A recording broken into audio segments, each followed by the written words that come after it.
But then 2021 hit with its perfect storm. Remember the Great Texas Freeze that stopped all of our raw material production?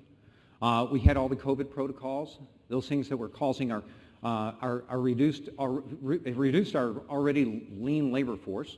Our ports were clogged, still somewhat are. Our transportation, our trucking was overwhelmed. We basically had little to no materials to work with. We had no transportation to get it to us. We had no parts for our equipment, and we didn't have any labor to install what we did have. Top it off, our funding ran out. Remember that time when we got to drive on the roads and it was because there was no cars out there? Guess what? When there's no cars, guess what else? There's nobody buying fuel, right? There's nobody buying fuel, there's no funding. And it created this little bubble, this gap of funding, and it came further and further over, and then all of a sudden it hit us in 2021. So that was a tough time because it was leaving a lot of agencies with little to no funding left in their budgets.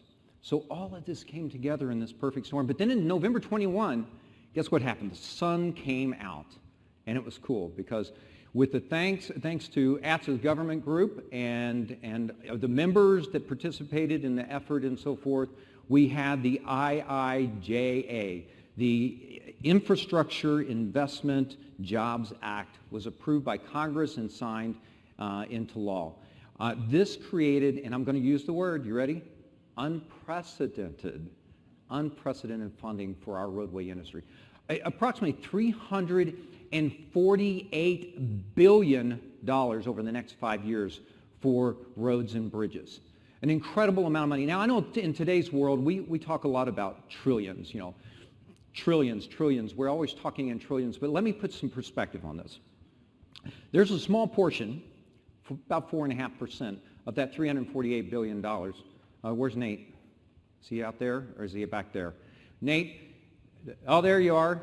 Nate and his government crew helped to get $16.8 billion dedicated to the Highway Safety Improvement Fund. First of all, let's applaud that, please. $16.8 billion, a measly 4.5% of $348 billion, right? But let's put it in perspective. $16.8 billion can do 63 billion feet of 6-inch markings. It can do 2.5 billion feet of guardrail.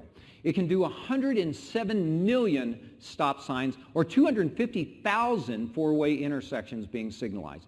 This is a tremendous amount of money, and it's only 4.5% of what's being budgeted.